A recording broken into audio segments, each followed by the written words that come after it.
Yo, what's going on, guys? Welcome back to a brand new video on the channel. And inside today's video, we're going to be taking a look at a complete cheat sheet for you guys for the new season in ranked. Taking a look at the best first picks, last picks, other picks for every single game mode and every single map. I'll be putting a timestamp for all of these in the description, so make sure you guys are subscribed for all future content on ranked, meta, etc. because these types of videos take a long time to make. And without further ado, let's jump into it straight away. So bounty dry season, here are the best picks. So I think the big changes in the meta, I'll go through them briefly. So Jae-Young, since his release, is just such a good versatile brawler, so he's really good early on in the draft because it's not really a lot that really counters him as a support brawler. He's good into everything. You've got the likes of Hank just being such a good pick, especially if you pair him with any type of support brawler. He's going to be even better, but even as a standalone pick is really strong.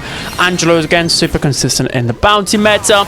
Kenji, of course, with a hypercharge, really strong. I won't pick him too early on in the draft, but a good Kenji player can just easily get his hypercharge and then team wipe with that hypercharge. Again, probably differences with like Gus has become a bit better in the bounty meta with the hypercharge. Bo as well with the hypercharge becoming a little bit meta. Bonnie is a later pick in terms of last picks as well. Lily's very good with the hypercharge.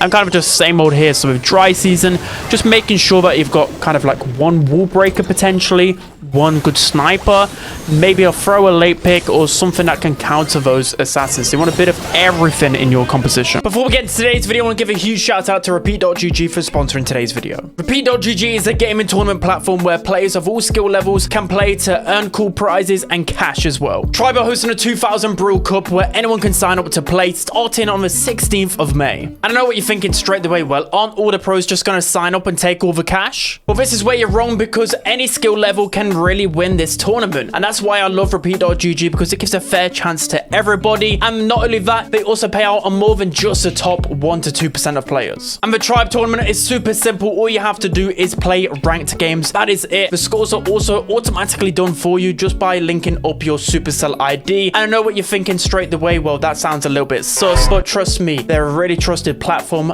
as they're owned by PlayStation themselves. Repeat.gg also have over $60,000 worth of scheduled tournaments across all game titles. So what are you waiting for? Make sure to sign up to the Tribe tournament using the link in the description below. And thank you again to Repeat.gg for sponsoring today's video. So for bounty, we have Hideout here. Your best picks on your screen right here. So with Hideout, it is a little bit of a different map in the fact that with this, I don't think like going pure snipers always works out.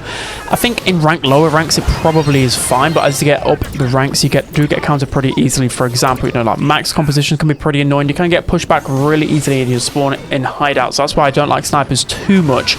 But you can see the general picks again. Jae-Young really good, Lumi really good, Angelo just good and versatile. I know I said not to go snipers, but at least with Angelo, he's the one that's actually going to put out the pressure rather than get pressure back in spawn because he's got that pierce gadget. Same with Gus as well. He can put out a lot of pressure because he's got a decent amount of HP. So again, I kind of always like this one semi-aggressive brawler that can change the game. So for example, like Gray, Leon, even like a Max, for example, Ollie, etc. Something a little bit half aggressive, then maybe like a sniper that can potentially break open walls, and then just an in-between brawler. Again, it's good to have a wall break in there just in case they go like a cheesy composition. In terms of late picks, I don't think there's really too much to worry about, so it's just about trying to solidify, getting as many strong picks in as you can early doors. So next up for bounty, we have a Layer Cake here, your best picks on your screen right here. So with Layer Cake, again, the common theme that people, well, a big mistake that people make is they go too many snipers. Snipers are just not good in Layer Cake. You get pressure back too easily, and pressure does win your games in bounty because you can just wait until the end of a game and just steal a game really easily. So you can see by the best picks again, pretty much the same in terms of all the bounty maps. Hank again, completely broken in Layer Cake. Ollie as well, very good in this map because you can just hook walls easily, peek shot, and just literally you having a super is going to force the opponents back all the way into spawn. So just think of brawlers that can get pressure on a map like Layer Cake, because again, if you force them all the way back into the spawn, you're just eventually going to get kills easily because they've got nowhere else to go. So that's why maybe like only pick snipers at the end of draft. You want these hybrid brawlers that are just got some decent range and good at wall peeking. So that's why I really like Janet. That's why I really like Cole. You know, Kenji's good for that reason. You've got, of course, some good throws that aren't countered by tanks like Juju, Larry, and Laurie. Not on the list, but you get what I mean. You want a bit of everything. So tanks are good here, and his hybrid brawlers are good here. And lastly, for bounty, we have shooting star here. Your best picks on your screen right here. So with bounty, it is just literally going to be you just trying to solidify as many of those good snipers in your draft as possible. In terms of like late picks, you don't have to worry about too much in shooting star. I mean, a really good player can make like Melody work, Fang work, but for the most part, your randoms, well, the people you're facing are probably not good enough to make that work. So in terms of other picks as well, it's just the same over shooting star. You know, Bell's really good with traps. Max is really good at countering multiple snipers. Mandy's good if you've got good aims, especially with the hypercharge is just pretty broken. Great in the middle. So as always, you want that one mid brawler that is not too bad into grey, but then again, you've got a tick in the middle that you can go. You've got Jean, you've got Grey, you've got Juju, you've got Sprout, you've got Carl, so there's a lot of mid options there. And then you would just want 2 snipers. You never want to go like 2 mid brawlers or 3 snipers on this map, if that makes sense. So shooting star, just go to best snipers. Okay, so now moving on to Brawl, starting off with center stage. Your best picks on your screen right here. So the biggest differences with Brawl is that Kenji is just unbelievably broken in Brawl with the recent hypercharge. Of course he is. Chester's still really good. Lumi, etc. So again, Carl is going to be really prevalent in the Brawl meta, mainly on maps like this, because his heat ejector gadget still does a lot of damage and can just control the grass area. Griff as well probably is the biggest difference as well, because Griff's hypercharge is insane. You do got to take into consideration with Griff, if you do pick him early on, like players are not going to pick tanks into Griff, right? So it might be a little bit difficult to get your hypercharge, but just still having a brawler about that's always good in the draft to prevent other players going those tanks. You've also got Ollie, who's still pretty good. Primo's really good in the Brawl meta. Lily's very good in this meta. Maybe struggles a little bit more on the bushier map, but the hypercharge is still very good. Tara's had probably the biggest improvement out of these lane brawlers in the meta, just because of how quickly she can charge up her hypercharge. And then it's just the same always center stage. In terms of late picks, I wouldn't really say there's anything that, you know, you can pick late pick and it's guaranteed to win like in previous metas, but there's a few good additions like Jackie, Mortis is a late pick, you know, Rico, etc. But there's a lot of good options here. Next, we got Pinball Dreams here. Your best picks on your screen right here. So as I always say with Pinball Dreams, it's always about considering that whether your composition is good against those throws, because if the especially if the opponent has last pick, that throw is just going to be able to just wreck the entire team. So you kind of need a bit of everything. You need a bit of HP, you need a bit of aggression, you maybe need a wall break, you might need an assassin to prevent them from going throwers, etc. So I always try and take everything into consideration. So for example, if I do get my hands on B in the middle, then I'm not going to go another squishy brawler, and I probably need something aggressive. So if, you know, if they go Sprout or like a Juju, then they can apply pressure away from RB. So in terms of, again, surprising picks here, you might think Jae-Young's a little bit surprising, but of course Jae-Young and Brawl with constant speeds and constant healing is very good. Hank, of course, really good. Chester with a hypercharge. Finks is also very good in Pinball Dreams, because the thing about Finks is that he's good against tanks if needed, well, he's decent, and then if facing off against throws, he's still okay, because he's got a faster movement speed, he's got decent HP, and he's got the teleport gadget, so he's good at just sustaining his life and applying pressure. Again, Lily, very good in the meta, and I heavily underrated her in the tier list. There's also, you know, a couple of throwers too. Being able to wall break is very good. Again, I would make sure to have like one tank counter in there, maybe one thrower slash assassin, and then maybe a hybrid. So now moving on to Sneaker Field. Your best picks on your screen right here. So Sneaker Field's a very similar map for center stage in terms of the drafting.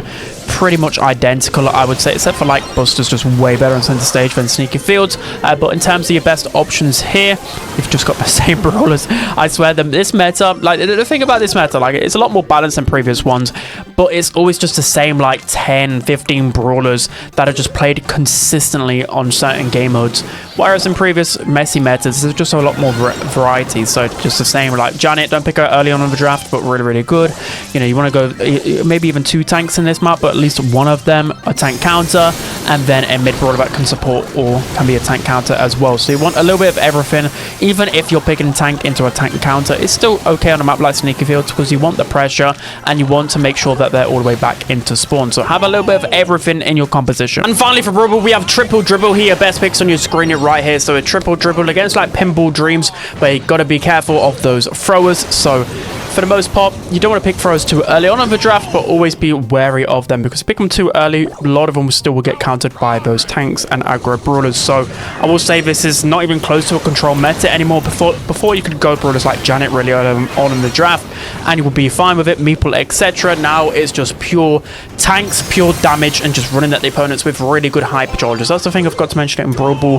The more hypercharges, the better. Near enough every brawler has a hypercharge now, but you get what I mean. The purple button just normally guarantees a goal, so that's why brawlers like Kenji are so good, because you can just guarantee team wipes. Chester as well, guaranteed team wipes. Lou, his hypercharge guarantees a kill and can normally equal a goal. Same goes with Lily's hypercharge. You get the common theme here in Brawl Ball. Go hypercharges galore, and you should be able to win. So now we're going to be moving on to gem grab, starting off with double swoosh here. Your best picks for gem grab on your screen right here. So the same brawlers as first picks here. We've got Jae Young, who's just such a versatile brawler as a mid or even as a lane potentially. You've got Kenji. Kenji is Kenji. Lily is insane in gem grab, by the way. Her hypercharge is low-key busted. The main reason why it's so busted and why I underrated it is because of how fast that thing goes. I didn't realize the speed boost on the super. You can basically auto aim it across the map and you just hit them and kill them instantly. That's why she's really good in gem grabber. You can just constantly go after the gem carrier with the constant invisibilities, etc. Well, the shadow realms. You've also got Janet, who is probably the best gem grab brawler. I know she's not like #1 here because there's other broken brawlers, but you always get the chance to go Janet. You can play as a mid, you can play as a lane. Insane with the hypercharge. Chester as well, insane. Amber with her hypercharge, always good on double swoosh to break open the grass. Gray is becoming a very strong mid in gem grabber again, because what you do with Gray, make sure you put your teleport into a good position, and is always going to be a threatening when you've got like a tank that can constantly go in on a gem carrier. And then your hypercharge as well, you could basically get a hypercharge into the middle, but 2 supers back to back, and that brawler that respawns still has that invincibility bubble, and they can just cause so much pressure onto the gem carrier. So your typical lane brawlers as well that people forget about, like Pearl, very good on this map once you fully heated up. Otis as well, very underrated. But typically you have a mid that's a good gem carrier plus good at scouting. Then you have one of your lanes that can apply pressure, so like a tank down the right hand side, and then a tank counter down the left. Now moving on to gem fort here, your best picks right here. So with gem fort, I think the big difference here is that I always like at least one brawler that's just really good at keeping presence in the mid in terms of your lane. So that's why I really like Hank, because he can just sit in the middle. Kenji, he can sit in the middle. Chester, you know, he's got really good burst damage, so you've either got to have good burst damage or a lot of HP. So that's why Jackie's becoming very strong in gem fort, because again, she can just sit in the middle, get pressure. Ollie, Buster, so make sure you've got one of those brawlers in my opinion, and then you want a solid mid brawler. So the best mid brawler, you've got Janet. Janet's a really good mid, to be honest here. Then you've got the likes of B, really good at shutting down certain compositions. Max, Bo, Gus, and then making sure that you've got one of the better tanks, or assassins. So whether that's Hank, Kenji, whether that's Lily with a recent hypercharge, whether that's Carl, he's kind of like a hybrid with some decent range, Ollie, etc. Then you want a good tank counter. So Tara's becoming one of the best brawlers for gem fort for sure. But do be careful of Amber and Janet, though, the biggest counters, but outside of that, she's very strong. You've got like Finks, you've got Griff to open up the map, you've got Lou, so you want a bit of everything here, but do be careful of those tanks in the middle. So now moving on to hard rock mine here, your best picks on your screen right here. So for people that play below Masters, I think Rico probably still is the best first pick, but as you get towards Masters and above, Rico isn't the best except for later on in the draft, mainly because people have just know how to counter him now, and there's just too many brawlers that can pressure Rico all the way back into spawn. So brawlers like Janet, for example, can just easily walk all over Rico. Hank as well can easily pressure Rico. Kenji, all of these meta brawlers destroy Rico in 1v1. Even Lily as well. Even with Rico's multiple launch gadget, Lily can just annihilate Rico before he's even blinked. And then in terms of on this map in particular, again, you want a mid brawler that's at least decent into aggressive options. So that's why I really like Max, because can support your aggressive options but also be pretty good defensively with the gadget. You've got Bo as well, some good damage in the mid. Gus as well, the recent hypercharge, even better as a mid brawler. And 8-bit as well, so it's really solid mid options. And then you want that one brawler that's going to be aggressive and get into the opponent's spawn. So whether that's again a high HP brawler, whether that's a Carl, whether that's a Buster, whether that's an Ash, you need one of these. You can't have 2 control brawlers, because again, in gem grab, you just want at least, you want to get as much pressure as possible, right? In an ideal situation, you want 2 people in the enemy spawn locking down all angles so they're completely spawn trapped, but you just want at least one person applying the pressure, because if you're not applying the pressure and you're constantly getting backed into spawn, you're just going to lose the game, because the opponent's going to have more time to pick up the gems. So now moving on to the final gem grab map, we have Undermine here, your best picks on your screen right here. So with Undermine, like I always recommend, you want a brawler that's good at winning that first interaction, because once you win it down the lane, you should pretty much be able to control it the entire time. And it's just all about kind of lane warfare here. So for example, if you lose your lane, you probably just want to go back over to the other lane where your teammate is if they've won it, because it's just so hard to regain control. But anyways, your best picks right here. So Janet, again, can be a good lane or a good mid. You've got these other mid brawlers like Bo, Gus, Max, B that are going to be good against aggression. So you just see a lot of those mid brawlers thriving in the meta right now, not a lot of control. And then Lily, again, absolutely insane in the gem grab meta right now. We've got to be one of the best brawlers in the game there enough now with this hypercharge.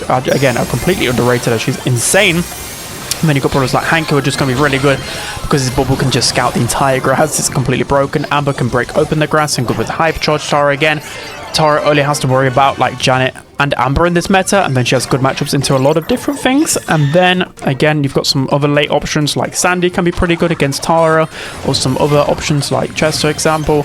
And then late picks, you've got Mortis, who can be a very dangerous late pick if there's not a lot of DPS on the enemy team. Same goes with Jackie, and same goes with Melody as well. So now we're going to move on to Heist, starting off with Bridge Too Fast. So with the recent Heist rework, to be honest, I don't think the Heist meta has changed that much. I think it's just a lot less punishing. So for example, those compositions where you can just go like 3 DPS brawlers and you lose control once, you don't just completely lose the game straight away. That's probably the only thing that's changed. I think Chuck actually has got a little bit better with the Heist rework in comparison to other base race brawlers, because he can just wait for his opportune moment a lot better than those brawlers.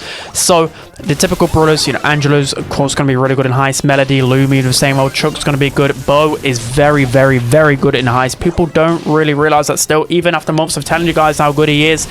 The mines can just do an insane amount of damage, and Amber's very good on Bridge Too Far because of the hypercharge and just the pure damage she can just deal. She's really known to deal with. Of course, the sniper's going to be really good like Piper. Carl's going to be good with the heat ejector gadget, or just overall just applying pressure down the lane. You've got Colt for those insane damage pushes. You've got 8-Bit. You've got Bonnie, who's actually very underrated on Heist, very strong. Lily can be good and just be pretty annoying against those snipers. You've got Nanny to counter the other snipers. You've got Eve as a defender. So normally you just want like 2 DPS brawlers and then maybe 1 brawler that's just good at cleaning up. So that's why I like Angela, that's why I like Amber, that's why I like Eve, for example. And that's, you know, typically just want pure damage for it. So now moving on to Hot Potato, who are your best picks on your screen right here. So I'm just going to say Hot Potato reminds me of Pit Stop in competitive. There's no Hot Potato in the BSC map pool, but it's just very much the same right now. It's completely shifted in just pure base race. So Miko is just completely reformed in Heist right now. He's probably good everywhere. I'm probably underrating him in Kaboom Canyon and other maps, but in particular Hot Potato, he's very good. It's a reload speed buff. He's just so annoying to deal with and just constantly can get onto the high safe and apply pressure. Same goes for Melody, same goes with Lily as well, just constantly applying pressure, hypercharge. It's just too much to deal with. There's not enough strong defensive brawlers in the game right now that can like go from defense to offense too strong. There's only like Nita really, or maybe like a Colette that can farm hypercharge. Barry's very good in Hot Potato because what you can do with Barry, you know, throws are good on this map, and then you can just super up and then just get 1 gadget onto a high safe and deal a lot of damage. Griff's very good at opening up the map, defending. Hypercharge very strong. Cordelius is very good at defending and isolating. So typically what you see in a base race map nowadays, you just have 1 defender, so whether that be a Griff, whether that be a Cordelius, whether that be a Charlie, something like that, and then the other 2 brawlers just going all out offense. Control just doesn't win you games in Heist anymore. So next we have Kaboom Canyon here, your best picks on your screen right here. So Kaboom Canyon, it plays a lot the same as Safe Zone and Bridge Too Far in terms of your best picks. Angelo's really good at dealing damage, being a cleanup brawler. Melody, high safe damage. Chuck, high safe damage. Bo, he's a good cleanup, like kind of like a good mid brawler that can just deal with everything, and then he can just throw mines on safe and deal the same amount of damage. Colette's really good on this map, of course, with her super. Amber again, just going to be insane with the hypercharge. Carl, Lily as well, constant aggression. Aggression will be your key to victory here. Control just doesn't do it, even with the Heist rework. There's just not enough good control brawlers in the meta, with Penny getting worse and some other brawlers. It's just pure damage that ends up winning. Miko is actually really good on this map because you can just jump into the mid, you know, getting behind enemy lines pretty easily.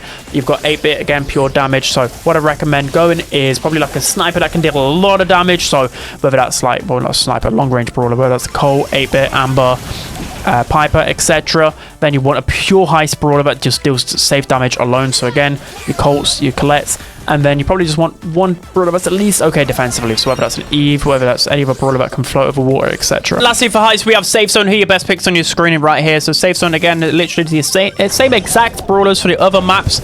It looks a little bit boring, but it's just the Heist meta and just the meta in general right now. So again, the biggest differences here is that Miko's a big improvement in the Heist meta with the reload speed buff. People are realizing just how good he is. Lily again with the hypercharge. People are realizing just how good she is. And then Amber with her hypercharge, who already was good in Safe Zone because that's super. You know, there's only two ways the opponents can get towards your high safe, right? Through the mid or towards that right side. If you just throw a super in the middle, you're guaranteed to get pressure with Amber and just be annoying. And again, you want that one Brawler in the middle that has some decent range, whether that's like a Bell, whether that's a Piper, whether that's an 8-bit, whether it's something like that. You want one Brawler down the left that can deal some good safe damage, whether that's like a Colt, whether that's a Brock, whether that's a Bonnie jumping in, whether that's a Chuck just going in. You know, that type of Brawler that can deal some good high damage. You know, whether that's a last pick Daryl, whether that's a last pick Grom. And then again, you don't really need a defender on this map, to be honest. You just need pure damage. So now we're going to be moving on to Hot Zone. So I'm really glad they've put Hot Zone back in the rotation, because this is one of my favorite game modes. You just play a lot of different Brawlers, so there's no cheesy game mode this time around, which I'm very thankful for. I didn't want to play any paint Brawl. We're good with that. We're good with that. Anyways, Dueling Beetles, here are your best picks on your screen. So with Dueling Beetles, Lumi, of course, is Lumi. Hank is Hank, just free pressure. Combining with any support Brawler, it's going to be even better. Kenji is Kenji with his hypercharge. B is very, very good in the Hot Zone meta because, of course, people have got to come towards you. You can just deal so much damage. Jae Young as well, just so good with everything. And Lu. Even though I've got Lu in the good first picks, a lot of the time I don't like picking him early on because he can get countered, but it's just for the fact that you can't let the opponents get Lu because he's just guaranteed free zone time. So with Hot Zone, you always want a mixture of everything, right? For the most part, you definitely need one Brawler that's going to be able to get on the zone consistently. So you can't have three swishy Brawlers, right? So that's why you want a decently HP Brawler that's able just to consistently get onto the zone and cycle. So whether that's like a Chester with some good aggression, whether that's a Cole with some good aggression, whether that's a Finks, whether that's a Pam, whether that's an Ollie, you know, there's always that one Brawler that needs the zone time. You need that one big damage dealer as well, whether that's a Bo, whether that's, again, there's quite a few options there. You've got Griff, you've got Lu, you've got B, you've got Amber, Chester, etc. And to be honest, you could do with a bit of range on this map as well, but at least if you get an aggressive option, make sure you send them down the left beyond that unbreakable wall. And then late picks as well. To be honest, there's only a couple of late picks I would worry about. The Melodies, the Mortis, and the Barley. Everything else, you can be countered too easily. Now moving on to Open Business here. Your best picks on your screen right here. So a map that plays very similar to Dueling Beetles in terms of the fact that there's a lot of walls, so throwers can be good, but they're nowhere near as good as they used to be throwers. I always recommend just going to throw no matter what Open Business. But now with your Hanks, with your Kenjis, you've got to be a little bit more careful of going that thrower. So pick throwers a little bit later on in the draft because you just got so many good high HP options in the meta. So yeah, that's why throws aren't as good. You know, Berry's still okay and Barley's still okay, but pick them a little bit later on. Griff's really good at opening up the map and good in Hot Zone. Very underrated right now. Finks as well, so underrated on Hot Zone meta. That one super can literally guarantee you zone time. You've got Chester, you've got Amber. So again, you want that one mid brawler. There's a lot of mid brawlers you can go on this map. That's just good at pinching, so whether that's the B, whether that's the Lu, whether that's a Grey in the middle, whether that's the Bo, Stu, Janet. There's a lot of mid options. But again, you've got that one tank counter in there at least because tanks can just sit behind walls so easily. There's just so many options in Hot Zone. You really just got to make sure that you're covering all bases here. And your compositions, either got a wall break or something that can counter those throwers late pick. Now moving on to parallel plays here. Your best picks on your screen right here. So parallel plays, I'm always undecided on what's like good here, because at the end of the day, it is just about your random. So as I always say with parallel plays, you're sending one person down the left-hand side, which typically I try and go down the left because it's the most important to try and keep your zone. You know, eventually your teammates might be able to get the right-hand lane. So send out one person down the left. They've got to be a good defender, right? So whether that's a Lu, whether that's an RT, very, very good at defending on this map, whether that's a Chester defending, whether that's, I don't know, like a Barley defending or another thrower just sitting behind that unbreakable, you want that one person defending. And you want to send them more so the left side of that zone. And then you want a mid brawler that can help pinch the defensive lane, and then once you win that battle, then you go push forward and try and start off spawn traps. So that mid brawler again got to be good at pinching. It's just got to be, I don't know, like a Stu, an Amber, Finks, Carl, with anything that's just good at peeking around walls. And then right lane, you want something aggressive. A lot of the time it will be hard to get onto that zone, but once you build up your super, once you build up your hypercharge, and once your mid brawler helps you pinch, you can get onto that knockout zone easily, whether that's a Mortis, whether that's a Melody, whether that's a Chuck, whether that's a Buzz, Buster, Frank, Shade, you name it. You need something aggressive on that right-hand zone just to keep going in every now and then. As for hot zone, we have Ring of Fire here. Your best picks on your screen right here. So with Ring of Fire, the same Kenji's really good, Lou's really good.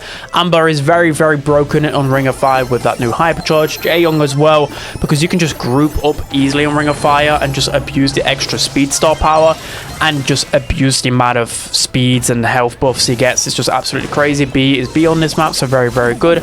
In terms of other good, you always need that good mid brawler on Ring of Fire. So whether that's the B in the middle, whether that's the Bo in the middle, whether it's the Lou, whether it's Pam, Belle. I do like picking my mids a little bit later on the draft because there's so many of them, and what you can easily do as well, you can easily counter Bo in the middle, you can easily counter like B in the middle, you can go Belle for example. So I like kind of playing that mind game in the mid and just picking the lane options first. Lane options, again, I've already named a bunch, but like Hank is really good, you know, Lily's good with the Hypercharge, Pam very good at the left hand zone because the amount of damage she deals now, and especially with turret, can be very good. Penny's very underrated here, and Draco's very underrated with a healer. Now we're going to be moving on to knockout, starting off with Bell's Rock here. Your best picks on your screen right here. So with knockout, I actually don't think hardly anything's changed again, except for the introduction of Jae-Young becoming one of the best brawlers in the game. Gray, he's still insane in the knockout meta with his Walking Cane gadget. Hank as well, we probably need a little bit more support on this map, and Bell's Rock, but very, very good. Angelo, it's just Angelo, absolutely insane. Jean's good into everything. RT, actually get a bit better in knockout. I'll just see everybody drafting RT in the knockout meta in particular because you can never go wrong with him, especially on this map because he's still good against snipers. And with Bell's Rock, the common mistake that people make is they go too many snipers. Well, the thing is, if those snipers miss a couple of shots and then you push up to those mid walls, well, you're kind of screwed. You're forced all the way back and there's just nothing you can do because they can just wait for the gas to close in. So that's why I really like these hybrid snipers that can just push the opponents back with pure HP. So that's why I really like RT. That's why I really like Gus. That's why I really like the Bonnies, the Pearls, etc. Because you can just run up the map, just juke a few shots, and you win purely based off positioning. Again, you want to make sure that you've probably got a thrower, or at least a thrower counter. So in your mid, you've got like Jean and Gray. They can counter throws once they get the supers. Or you want to throw over yourself. So whether that's Sprout, whether that's a Tick, whether that's a Juju, whether it's something like that. Do be wary of that. And late picks, Rico's very good at late pick in this map. Now moving on to Flare and Phoenix. Here are your best picks on your screen right here. So with Flare and Phoenix, again, another one that just really frustrates me because randoms just don't know how to play this one too well. But you just got the same sort of picks right here. So with Flare and Phoenix, normally what happens, you send one person down the left, two people down the middle, and you kind of just pinching, just waiting for someone to slip up or overextend, and then you try and get a kill. And normally just you wait till the gas closes in and it just turns into absolute chaos. So the way I suggest setting up, one person down the left, one person middle, then one person far right, making sure no one's pushing up too far. Normally you have that one thrower down the left hand lane, then you have your sniper or just hyper brawlers in the middle. I really like Buster on this map because what you can actually do with Buster, just all three of you just sit in the same spot and farm Hypercharge for free with Buster. That's why I really like Gus combining with those aggro picks. Again, pick your best bunch of the throws. There's so many throws you can pick, like Juju, Tick, Sprout, so I wouldn't really rush to get one of the best throws because there's so many of them. Late picks, very underrated. Daryl is so underrated in knockout meta. I see so many instances where the opponent will go, I don't know, they'll go like Piper, they'll go like Sprout, and then something else like another sniper, and Daryl just has a free matchup when the gas comes in because his Hypercharge will build up automatically. It's just so free. Now we're going to move on to New Horizons. Here, your best picks on your screen right here. So in New Horizons, what typically happens nowadays is that there's always one wall break on either side. So I mean, you want to make sure you've got one, is what I'm also saying here, because again, what people can do, if they've got a thrower or if they've got some type of tank like Buster, they can just sit behind those walls, just wait for endgame, and then they'll just win the matchup no matter what because of Buster's shield. So that's why I really like a couple of hyper picks there. That's why I really like Jean, because he can break open walls with his pull. Gray can break open walls. That's why I really like Brock as a late pick here, because he can just break open the walls with his gadget. Of course he can. Squeak again can shoot round walls, so there's a lot of like pinching and a lot of annoyances going on here. It's just an awkward battle in the mid that I find with New Horizons, but a lot of the time it is snipers. It's very heavy sniper map with the chance of going as any sort of aggro like Ollie, Buster, but you've gotta try and win the game before the map opens up. So I do notice now everyone just seems to go those wall breaker options. Again, that's why I really like Piper here, because you can just open up walls really quickly with her, and of course she's one of the best snipers. So late picks as well, don't think too many good late picks, just be careful of the kit cheese. And finally, for the end of the video, we have Out in the Open. So you can see the best picks on your screen right here. So Out in the Open, as I always say, Gene is really good because of the vision gear, being able to scout that middle grass. You've got Angela that can just float over the water.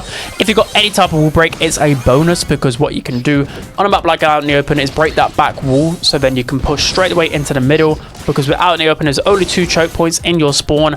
You'll get pushed back really easily. But if you have a Brock, if you have a Piper, once she gets super, second round, third round, she can open that back wall. Pearl as well, she can open the back wall. There's a few other brawlers that can do that. Nanny with Nanny's peep, that can just really help you and your team out. But with Out in the Open, it is all down to like hitting your shots with snipers, or just pressing the opponents back into their spawn. So that's why in pro play a lot of people go max, because what you can do with max, get a super, just rush the opponents, and then they're in spawn, you win the game. So there's a common theme here in knockout: you get them in spawn, you win the game, but just by slowly just tapping them. That's why again I really like Buster here. That's why I really like these tankier options. Why people go a lot of snipers. Well, if you've got good juking skills, you can easily just juke out a few shots and send them into spawn. So that's why I really like, again, like Bo, decent amount of HP, Bonnie, decent amount of HP, Artie, decent amount, Pearl, Buster, Gus. There's so many options for you to choose from. And then in terms of late picks here, there's only really Daryl, Nanny, 8-bit I would consider. So that's going to be it for today's video, guys. I hope you enjoyed. Also, in terms of the gameplay, I'm sorry I didn't get gameplay for every single map, but it is because I'm just trying to make as many videos as possible before I go away next Monday. So I just didn't have the time to sit there and play like ranked. Like this video normally takes me 3 days to make, so I shoved it all into one day for you guys. So that's going to be it. I hope you guys enjoyed. Don't forget to like, comment, and subscribe, and see you guys next time.